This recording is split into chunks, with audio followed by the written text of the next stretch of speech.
우리 고린도서 사도 바울께서 쓰신 그런 복음서죠. 고린도라 하면 구약 시대에 바로 시인 호머, 그 사람 일리아드와 오디세이를 쓴 아주 유명한 사람입니다. 그가 고린도를 보고서 풍요로운 고린도 이렇게 표현을 했습니다. 그 말은 그곳에 많은 그런 사람들이 모인다는 것입니다. 경제가 그곳에서 활발하게 일어났습니다. 그리고 신약시대에서는 고린도가 아가야라는 그 로마 행정구역의 수도였습니다. 그리고 그곳은 그리스의 중심지로서 그곳은 총독이 거주하는 곳이었습니다. 자, 고린도는요 반도하도 같아요. 그래서 바로 항구 도시가 형성이 되는 것입니다. 그래서 거점 도시예요.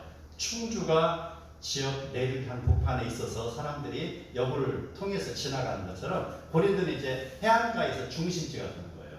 그래서 많은 배들이 그곳을 잠깐 머물렀다 또 다른 곳에 가기도 하는 거, 정거장 같은 그런 곳이죠. 항구 도시요. 바로 그런 곳에 군사 도시가 되기도 하고 바로 그런 배경을 통해서 고린도가 풍요롭게 되는 곳입니다. 급속히 성장했습니다. 그래서 많은 사람들이 이제 그 경제가 일어나는 곳으로 모이기 시작하는 것이죠. 그래서 유럽에 있는 사람도 모이고요. 바로 아시아에 있는 사람도 모이고 때로는 아프리카 사람들도 모이고 그곳에서 다민족 다문화가 형성이 되는 것입니다. 그러한 곳, 바로 많은 사람들이 모인 곳에 부작용도 따라서 발생을 하게 되는 것입니다. 여러 인종들이 모이고 있기 때문에 그들은요 여러 인종별로 그룹을 지어서 생활하고 교회에서조차도 그러한 형태가 벌어지고 있어요. 오늘 사도 바울이 그러한 것을 지금 꼬집고 있습니다. 자, 고린도 그 사회가 하루 종일 복잡복잡합니다. 그리고 신전에서는 창녀들이 들끓습니다. 사치와 쾌락과 방종이 들끓고 있습니다.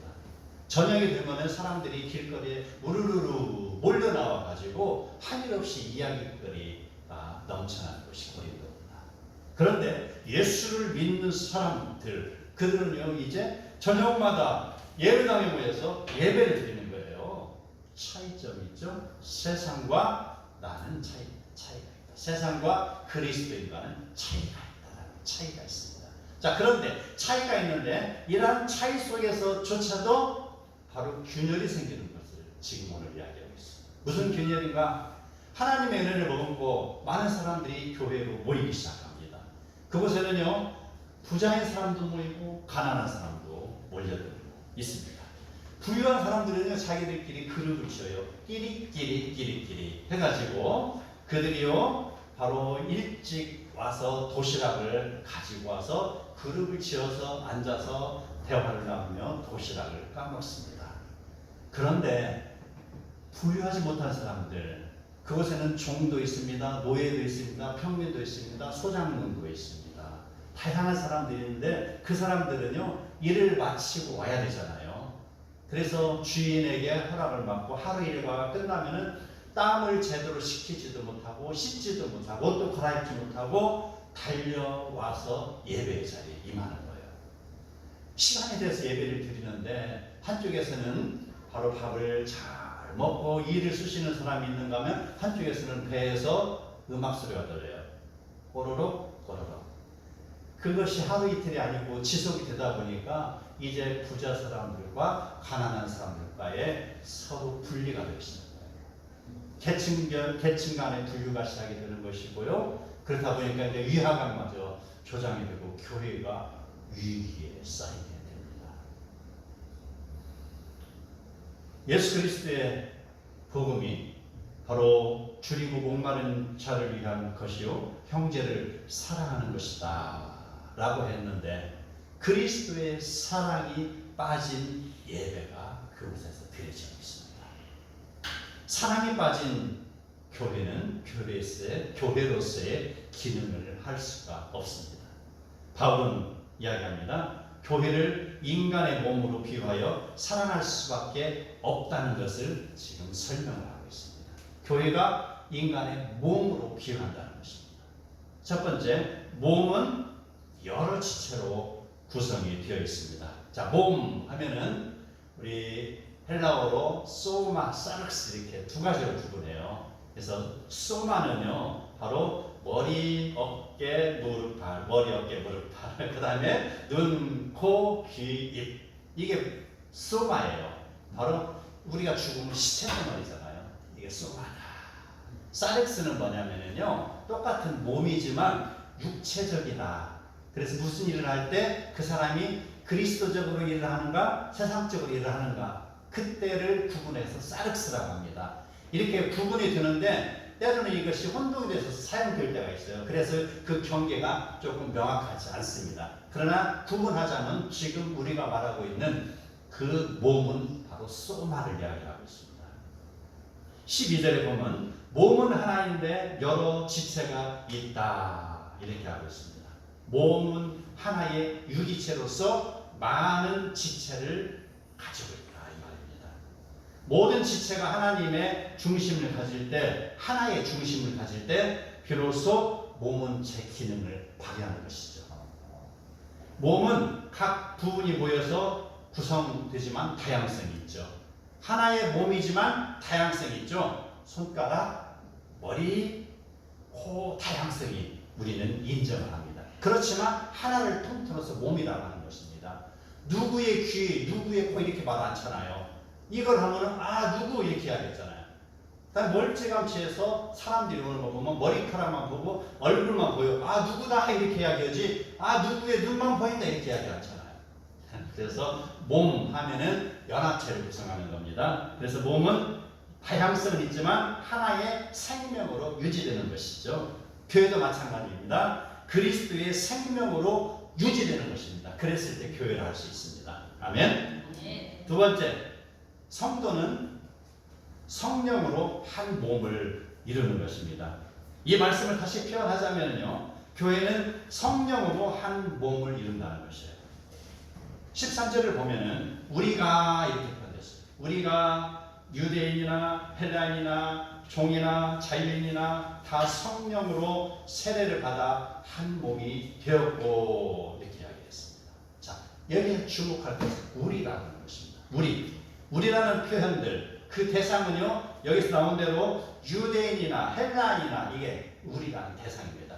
유대인과 헬라인과 이방인을 포함하는 것입니다. 모든 나라 모든 백성이 구원받을 백성이라는 것입니다. 우리라는 것. 그래서 교회에 들어올 수 있는 자격은 바로 그것에 탈락되는 사람은 없습니다. 모든 사람이 대상입니다. 그러나 예수를 핍박하는 자는 아니겠죠. 하나님을 믿는 모든 사람, 하나님을 믿기 위해서 오는 모든 사람이 대상이 되는 것이고요. 다음에 우리라는 표현은요 사회적 신분으로 보면은 여기에 나오죠. 종이나 자유인이라 이렇게 하겠죠. 바로 종이나 자유인이나 누구든지 막론하고 교회에 들어올 수 있는 것. 얼마 전에 설교 때 그랬죠. 아람 제국의 2인자 나아만 장군이 왔잖아요. 나아만 장군이 바로 유다 땅까지 와서 요단강에서 목욕하는 거 뭐예요? 이방인 역시 구원받을 그런 자격이 있다는 것이죠. 왜? 하나님의 은혜를 입으면 말입니다. 그래서 사회적 신분은 그런 나만과 같이 높은 사람도 될 수도 있고요. 아니면은 저기 밑에서 지금 영전에서 일하는 막노동하는 그런 사람도 될 수가 있습니다. 누구를 막론하고 바로 우리는 교회의 일원이 될 자격이 있는 것입니다. 그 다음에 조건이 있습니다. 조건은 무엇인가? 바로 성경에 나오는 대로 세례를 받아 한 몸이 되었더라는 것입니다. 이게 중요한 거예요. 바로 대상이 포괄적이고요. 사회적 신분이 누구나지만 그렇지만 이 사람들 모든 사람들이 와서 여기서 술을 마시라는 거 아니잖아요. 이곳에서 거룩하게 하나님을 섬기라는 것입니다. 하나님께 예배드리라는 것이죠. 그러기 위해서는 어때요? 우리가 거룩함으로 물로 세례를 받는 것이죠. 바로 세례를 받음으로 인하여서 한 몸이 된다는 것입니다. 한 성도로서 우리가 인정함을 받는 것. 이것을 이야기하고 있습니다. 자, 세례를 또 우리가 구분하자면요. 물 세례, 성령 세례로 구분할 수 있습니다. 물 세례는 무엇이죠? 자, 물로 우리가 저녁마다 아침마다 물로 세수도 하고 목욕도 하죠. 그 물로 우리의 더러운 것을 씻김같이 우리의 죄를 씻어내라 하는 상징입니다. 이거 하나의 상징. 그리고 성령의 세례라. 이것은 무엇이에요? 바로 세례 요한도 예수님에게 이야기했잖아요. 바로 성령의 세례 이야기했죠. 여기서 성령의 세례라는 것은요, 그렇게 해서 깨끗해진 그 사람에게 성령이 비로소 비둘기가 임함같이 임하는 것, 이게 성령의 세례라는 것입니다. 그래서 세례로 한 몸을 이루는 것, 이게 교회의 기능인 것입니다. 자, 그러므로 우리는 이 성령의 역사가 있느냐 없냐, 성령이 계시냐 계시지 아니하느냐에 따라서 그 교회를 구분할 수 있습니다. 성령이 있으면 살아있는 교회요, 성령이 없으면 무슨 교회요? 죽은 교회다.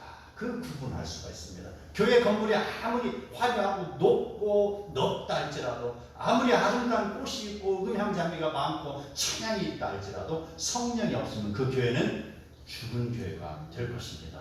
그러나 반대로 이야기해서 초라하고 보잘것없는 교회를 할지라도 그 안에 성령이 들어간다면 그 교회는 살아있는 교회입니다. 그걸 통해서 하나님은 영광을 받으시고 하나님 그걸 통해서 역사를 하시는 걸 믿으시기 바랍니다.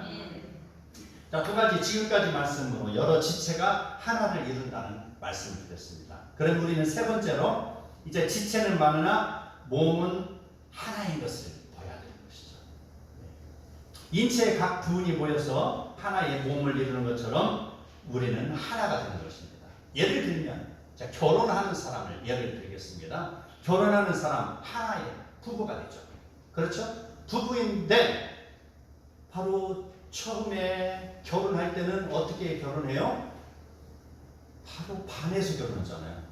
그 다음에 결혼했는데 한 보름도 못 가서 어떤 사람 신혼여행 가서 티각태각 하다가 와서 이혼장을 쓰는 사람도 있고요. 6개월 만에 이혼장을 쓰는 사람, 1년 만에 이혼장을 쓰는 사람이 있어요. 그 이유가 무엇일까요?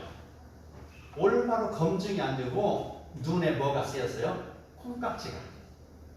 이해하죠? 눈에 콩깍지가 써서 결혼한 거예요. 아니면 그 사람을 갖다가 무슨 연예인이나 이런 되는 것처럼 굉장히 호감을 가지고 했어요. 그러나 누구예요? 연예인.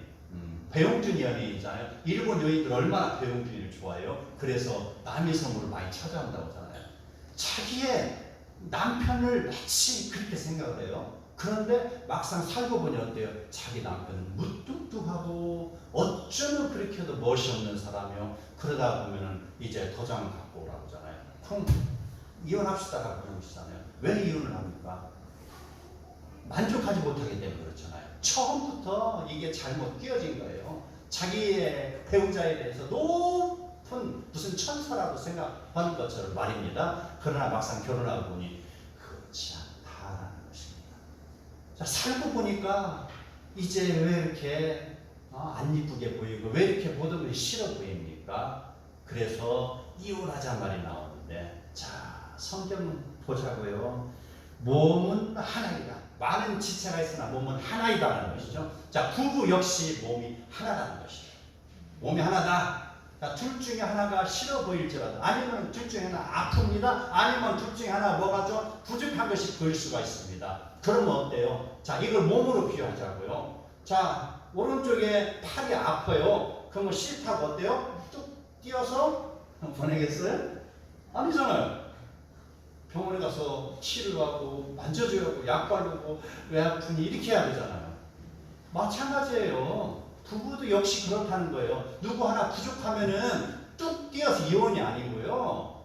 바로 내 사랑하는 내 몸같이 사랑을 하는 거예요. 내 몸같이 부부를 몸같이 사랑하면서 부인의 남편의 그런 잘못된 것이 눈에 확 들어오잖아요. 그러면 그것을 내 동생이 내 누가 라고 생각하면 벌써 판단의 기준이 필요해지잖아요. 내 부인, 내 남편 하니까 이제 헤어지면 남남이요 라고 생각하니까 미워 보이는 것이지. 그러나 그게 바로 나라고 생각해보자고요. 나의 몸이라고 생각해보자고. 미워할 수 있습니까? 없습니까? 긍휼만 있을 뿐이잖아요. 그렇죠? 그래서 둘이만 하나 되는 거. 이게 바로 하나라는 신앙입니다. 하나. 예. 바로 이 하나를 이루는 것, 우리는 얼마나 우리에게 절실하고 소중한가를 모릅니다. 바로 미흡다고, 어느 한쪽 부족하다고 바로 가서 띄어내고 리필할 수 있습니까? 다시 뭐 공물상 가서 끼울 수 없잖아요. 리필 하시고 싶은 분 있으면 이야기하세요. 한빛 오면 1대1 제자행을 통해서 리필 받으시기 바랍니다. 예, 다 가능한 거예요. 성령이 들어가면은 나의 생각이 바뀌는 것입니다. 그 상대방이 바뀌는 게 아니고요. 누가 바뀌어요? 내가 바뀌는 거예요.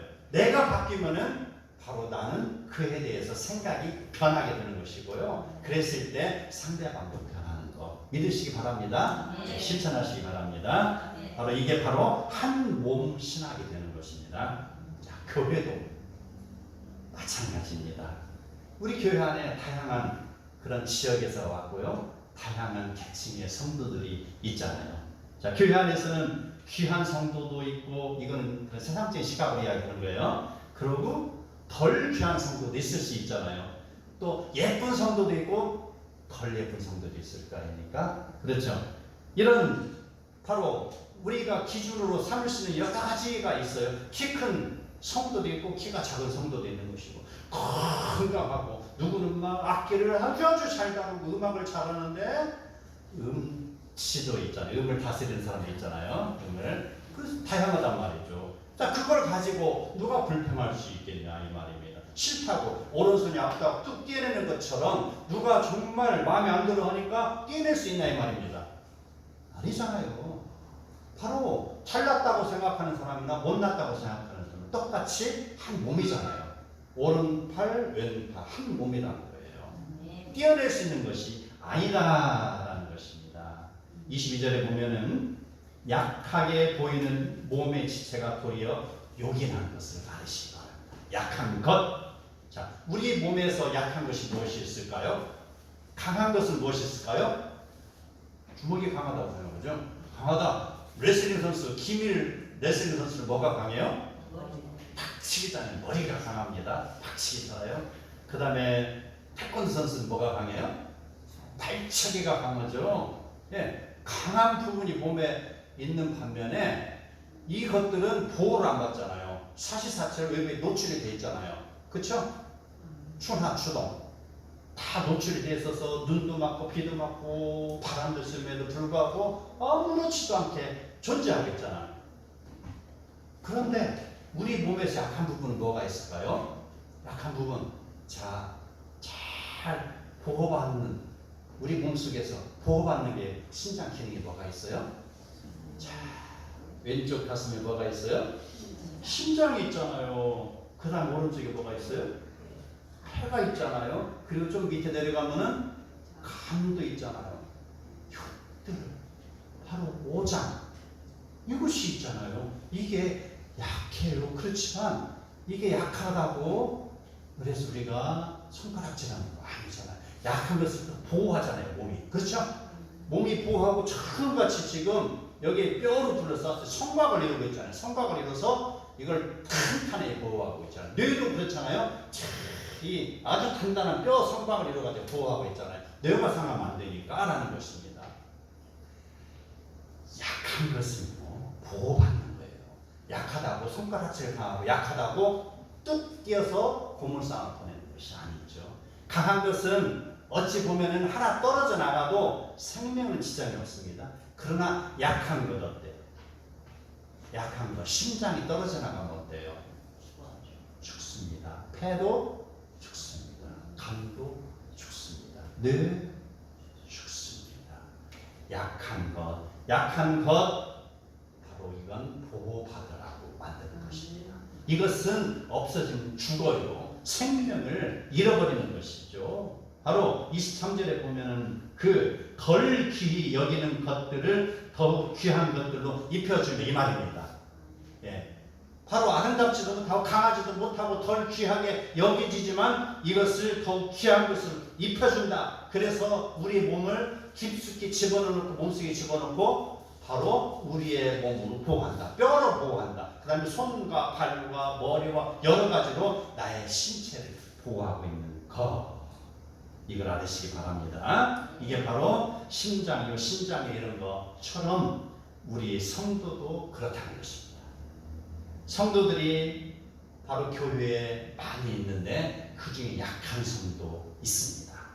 약한 성도이기 때문에 너는 필요 없어 라고 스파르타식으로 강하게 훈련시키면서 너 강한 사람은 여기에 남고 약한 사람은 그냥 집으로 갓 하면 어떻게 돼요? 더 강한 교회 같으죠? 강한 학교 같으죠? 강한 군대 같으죠? 강한 나라 같으죠? 그런데 이 조직이 과연 강하게 존재하겠느냐 이 말입니다. 자세히 보십시오. 바로 그 약한 성도가 있으면은요, 그 약한 성도는요, 우리의 관심을 먹고 살아가는 성도예요. 우리가 그 약한 성도를 위해서 끊임없이 눈물로 기도를 하잖아요. 약하기 때문에 우리가 더욱더 기도하고 애틋하게 생각하고 도와주고 보호하고 그렇잖아요. 약하기 때문에 우리의 모든 관심과 기도와 이것이 그리 집중이 되잖아요. 이 약한 부분이 있을 때 우리의 기도가 쏟아져 나오는 것이고요, 우리의 애통함이 쏟아져 나오는 것이고요, 우리의 눈물이 쏟아져 나오는 것입니다. 이게 교회가 생명력으로 일어날 수 있는 비결이 되는 것입니다. 아멘. 약한 거 무시되는 것이 아닙니다. 약한 것은 보호받을 대상입니다. 하나님께서 몸을 고르게 하여 부족한 지체를 더욱더 귀히 보호하심으로 몸 가운데 분쟁이 없게 하시는 것. 그러므로 우리 교회는요, 바로 서로를 위해줘야 되는 것입니다. 약하다고 손가락질할 거 없습니다. 그렇다고 잘났다고 내가 자랑할 것조차도 없는 것을 알으시기 바랍니다. 네 번째, 우리는 이제 어떤 교회가 올바른 교회인지 바로 그것을 실천을 해야 됩니다. 25절, 몸 가운데 분쟁이 없고 오직 여러 지체가 서로 같이 돌보게 하셨으니 라고 있습니다. 존귀하게 여겨지는 자들은 하나님 앞에서 더욱더 겸손히 행함으로 약한 자들을 돌봐야 될 것입니다. 그리고 덜 귀하게 여겨지는 자들, 약한 자들을 이야기하고 있죠. 그들이라 할지라도 이제 교회에서 열등감을 가질 필요가 없습니다. 왜? 아버지의 집이잖아요. 그렇죠? 집에 가봐요. 잘난 사람이나 못난 사람이 다 아들이고 딸이잖아요. 똑같이 집에서 자기의 그런 위치를 누리잖아요. 교회도 마찬가지예요. 하나님 아버지의 집이라는 것입니다. 여기에서 바로 우리는 평안함을 누릴 곳이지, 잘났다고 못났다고 여기에서 차등이 주어지면 안 되는 것입니다. 요즘 한동안 우리 매스컴을 장악하고 있는 거 있어요. 대한축구협회, 이걸 일명 축협이라고 하잖아요.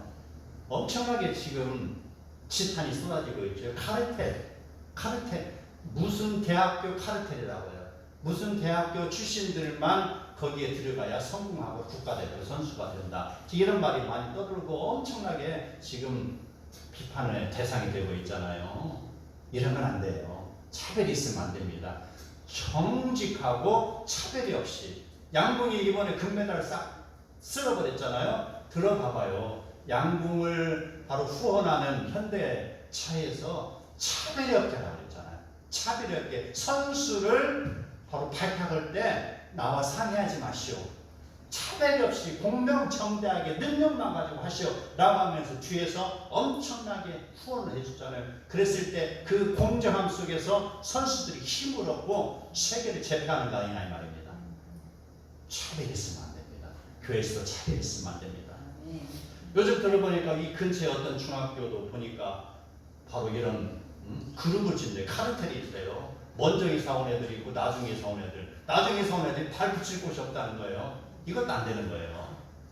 바로 우리 교회 먼저 왔다고 나중에 온 사람들을 무시하면 안 되고 짓밟으면 안 되는 줄 믿으시기 바랍니다. 바로 우리 교회 3년밖에 안 됐지만 우리 교회 온 성도들은 다 따뜻한 가슴을 가지고 있어요. 그래서 어느 성도가 아프면 서로 기도해 주고 있잖아요. 위에서 기도하고 보살피고 어째 그래 어땠어 라고 격려도 해주잖아요.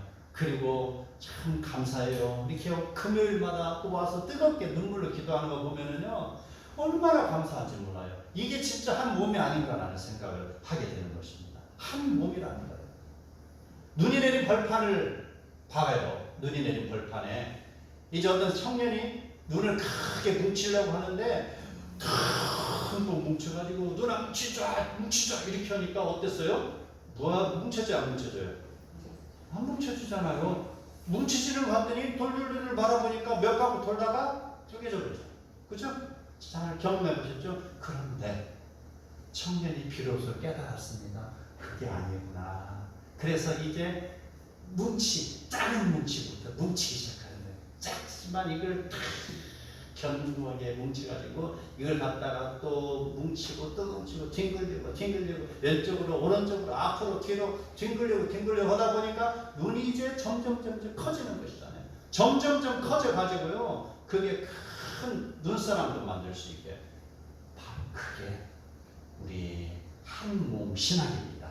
작은 것에서부터 시작하시고 작은 성도를 보여주시는 것이고요, 약한 자를 보호해주는 것, 이게 한 몸 신학인 줄 믿으시기 바랍니다. 사랑은 오래 참고 온유하며 시기하지 아니하며 자랑하지 아니하며 교만하지 아니하며 자기의 유익을 구하지 아니하며 성내지 아니하며 악한 것을 생각하지 아니하며 모든 것을 참으며 모든 것을 바라며 모든 것을 견디나니. 사랑하는 한빛교회 성도 여러분, 사랑으로 약한 자를 보호함으로 한 몸 신앙을 이루고 한 몸 교회를 이루는 그런 복된 성도, 아름답게 갖고 간 우리의 인생이 되기를 축복합니다. 아멘.